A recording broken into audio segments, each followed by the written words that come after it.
Akmeņš, šķērs, papīrīts, 1, 2, 3. Kādienā būtu pat naktīš, kurš gan pēc to paveiks mēs. Bija vēlme mainīt pasauli, mainīt laiku. Kādienā būtu pat naktī gaišs, un kurš gan cits to paveikt spēs, ja ne es.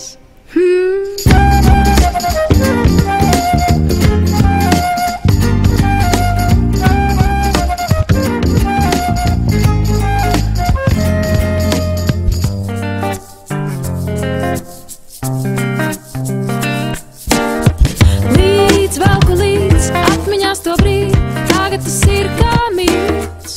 Bet tad man bija tik daudz ko teikt par to, kas ir jāmaina šeit. Gāju tāda ar lozungiem es, ar mērķi acīs mest visu, kas man likās greizs, bet man teica beidz. Bija vēlme mainīt pasauli, mainīt laiku. Kādienā būtu pat naktī gaišs, un kurš gan cits to paveikt spēs, ja ne es. Bija vēlme mainīt pasauli, mainīt laiku. Kādienā būtu pat naktī gaišs, un kurš gan cits to paveikt spēs, ja ne es. Steigā mudināju būt modriem, nav ko laiku notriekt, jo to paķers vēji. Un tā sejā katram es vēju, bet pasauli, kur nevi nereaģēja. Tagad pļauju pati, ko sēju.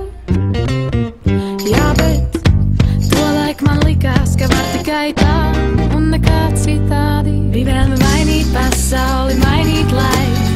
Kādienā būtu pat naktī gaišs, un kurš gan cits to paveikt spēs, ja ne es.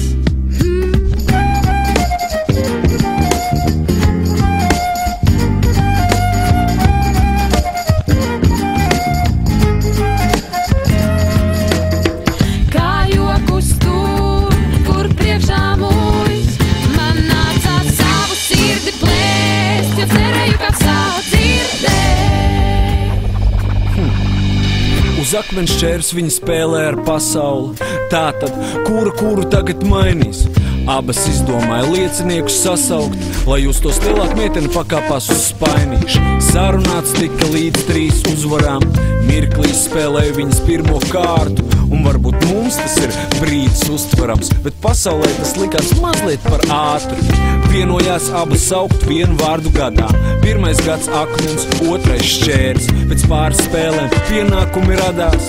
Piedzima bērni, vecākiem bēres. Tā laika gaitā abas vienu otru pieslīpēja, līdz viņa atskārt, ka sevi vajadzēja mainīt. Un tāpat mirklī viņa sejās maids ieslīdēja, jo viņa pamanīja, kā meita kāpj uz spainīšu. Mainīt pasauli, mainīt laiku.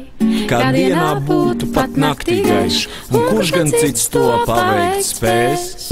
Jā, bija vēlme mainīt pasauli, mainīt laiku.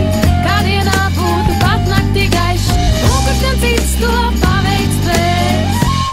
Bija vēlme mainīt pasauli, mainīt laiku. Kādienā būtu pat naktī gaišs, un kurš gan cits to paveikt spēs, ja ne es. Kas būs, ja nepaspēs?